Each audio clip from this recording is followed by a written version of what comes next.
Gabon sasoi honetan, ohikoak izaten dira aurparkeak etxeko txikienen eta gaztetxoen gozamenerako.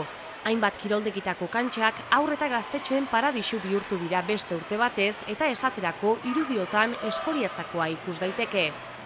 Atzo eguaztena zabaldu zituen ateak eta irekiera ona eman diotela esan du Auritz Inurri eta monitoreak.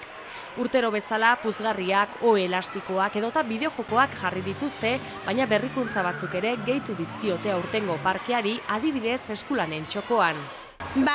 Eukibio liburuetan jartzeko markapaginazak eta holan, bakoitzak bere modura pintetako eta holan, eta gero jabero berrixak itxeko, plastiliniaz gauza guapuak eta ondo.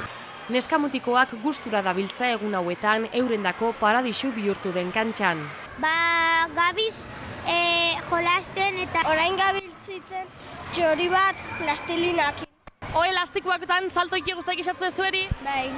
Bestela hemenakotzea aukera asko gauzak iteko, zer da urringo ingo dozuena? Hori txirrizaduna. Puzgarri handi horretara joango zai? Bai. Gaur hilak 28, arratsaldeko 8etan itxiko ditu ateak eskoriatzako aurparkeak. Hala ere, horrelakoak bakarrik ez, bestelako ekintza eta ikastaroak ere badituzte gaztetxoek egunotan. Aretxabaletan esaterako, atzo martitzena, familian ibiltzeko patinaje ikastaroa izan zuten Ibarra kiroldegian.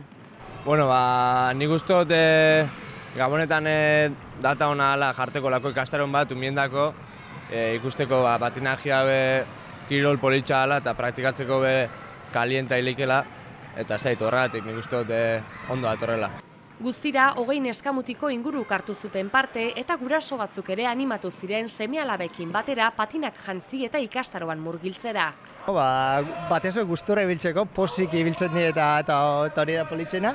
Eta gero ikusten duzu kasu honetan patinatzea zela segitxoen ikesten da bien, eta lagun artien gustura ibiltzen dira, eta umia gustura ibiliz gero, dano gustora.